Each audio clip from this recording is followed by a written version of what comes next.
Hello, bachcho. Let's read the question. The question says, getting a job in factories was always difficult in the 19th century. Justify the statement comparing the case of England and India. Question में हमसे पूछा गया है कि factories में job लेना एक बहुत जो है डिफ़िकल्ट वर्क था 19th सेंचुरी में, तो हमें इस स्टेटमेंट के जो है फेवर में उसको जस्टिफाई करना है। इंग्लैंड और इंडिया दोनों के एग्जांपल्स लेके हमें बताना है कि जॉब फैक्ट्रीज में लेना 19th सेंचुरी में काफ़ी डिफिकल्ट वर्क था। So let's read about the answer. Answer says getting job in factories was always a difficult in 19th century. ठीक है, डिफिकल्टी होती थी फैक्ट्रीज में जॉब लेना 19th सेंचुरी में। तो सबसे पहले मैं इंग्लैंड के केस के बारे में पढ़ लेते हैं। In Victorian Britain there was no shortage of hand labour. देखिए विक्टोरियन ब्रिटेन में क्या था, शॉर्टेज बिल्कुल भी नहीं थी हैंड लेबर की, बहुत अबंडेंस थी हमारे पास, काफ़ी लोग जो है अवेलेबल थे जॉब के लिए। Poor farmers move to the cities to get job but there they have to wait for jobs. देखिए गरीब लोग जो थे, जब उन्हें पता लगा कि इंडस्ट्रियलाइजेशन आ गया है, सिटीज़ में काफ़ी जॉब्स है, क्योंकि गांव में उनके पास जो है छोटे छोटे खेत थे, वहाँ पे उनको अच्छी इनकम नहीं हो रही थी, इस वजह से उन्होंने सिटीज़ की तरफ मूव करना स्टार्ट किया जॉब की तलाश में। पर वहाँ पे उन्हें जॉब्स के लिए जो है काफ़ी देर वेट करनी पड़ती थी, आसानी से उन्हें जॉब नहीं मिलती थी। As plenty of labour was available the wages were very low. देखिए क्या था, लेबर आपके पास बहुत ज़्यादा है, वर्कर्स आपके पास बहुत ज़्यादा है, पर काम बहुत कम है। तो इसकी वजह से क्या है कि अब जो वेजेस थे, जो उनकी तनख्वाह थी, सैलरी थी, वो बहुत ज़्यादा लो थी, जिसकी वजह से उनका जो लिविंग स्टैंडर्ड था that was also very low.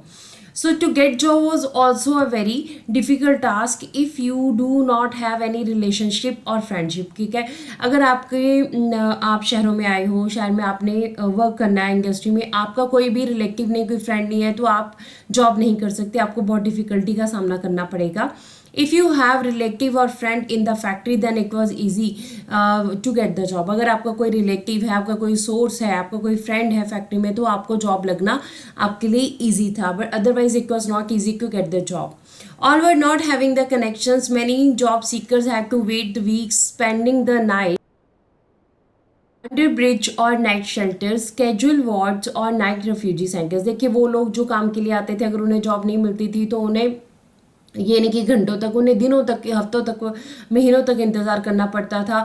वो अपनी रातें जो है वो कहाँ बिताते थे, कभी ब्रिजेस के अंडर, कभी नाइट शेल्टर्स में, कभी कैजुअल वार्ड्स या नाइट रेफ्यूजी सेंटर्स, वहाँ पर जो है अपनी रात बिताते थे। और खाने के लिए भी उनको काफ़ी जो है वो प्रॉब्लम का सामना करना पड़ता था। So to get the job was a difficult task in England in 19th century. इस तरह से इंग्लैंड में जॉब लेना फैक्ट्रीज में 19th सेंचुरी में एक बहुत डिफिकल्ट टास्क था। अब अगर हम इंडिया की बात करते हैं, तो इंडिया में भी, in India there was the need of workers. India में पहले जब इंडस्ट्रियलाइजेशन आया तो वर्कर्स की काफ़ी ज़रूरत थी। So the people from the surrounding areas travel to the cities to get the job. इसीलिए क्या हुआ कि आसपास के एरिया के जो लोग हैं, शहरों के आसपास के एरिया के जो लोग हैं, उन्होंने शहरों में जाना शुरू किया, इंडस्ट्रियल एरिया में जाना शुरू किया।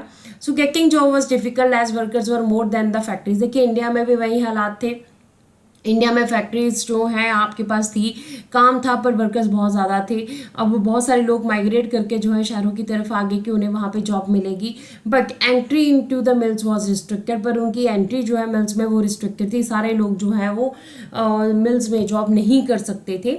सो industrialist usually employed a jobber to get new workers. देखिए इंडस्ट्रियलिस्ट क्या करते थे, एफिशिएंट स्किल्ड वर्कर को रिक्रूट करने के लिए वो कुछ लोगों को अपॉइंट करते थे जिन्हें जॉबर कहा जाता था। अब जॉबर कौन होता था? जॉबर वाज ए ट्रस्टेड वर्कर। ठीक है, जॉबर एक जो है इंडस्ट्रियलिस्ट का ट्रस्टेड ओल्ड वर्कर होता था, एक्सपीरियंस वर्कर होता था, जिसे काफ़ी एक्सपीरियंस होता था। who was having authority and power, जिसके पास काफ़ी authority and power होती थी। he got people from the village and ensured them jobs, helped them to settle down in the city, so the number of the workers increased over time। अब देखिए जॉबर का काम क्या होता था, जॉबर गांव के एरियाज में जाता था, सराउंडिंग गांव के एरिया में जाता था, वहाँ पे जो लोग स्किल्ड हैं, जो अच्छा काम कर सकते हैं, उनको वो रिक्रूट करता था, लेके आता था और उनको शहरों में सेटल डाउन होने के लिए मदद करता था। वर्कर्स की अगर उन्हें फाइनेंशियल हेल्प की ज़रूरत होती थी तो वो भी उनकी जो है हेल्प करता था। तो इस तरह से जो है वर्कर्स की क्वांटिटी जो है धीरे धीरे हमारे पास इंडिया में इंडस्ट्रियल एरिया में इंक्रीज़ होने लगी। तो जॉब इंडिया में लेना भी डिफ़िकल्टी थी, बट इतनी ज़्यादा डिफ़िकल्टी नहीं थी जितना कि हमें इंग्लैंड में देखने को मिलती है। सो इस तरह से हमने दोनों एग्जाम्पल से इस चीज़ को जस्टिफाई किया कि getting a job in factories was difficult in the 19th century in England and in India. So this is the answer of the question. Hopes you understood the question as well as the answer. Thank you.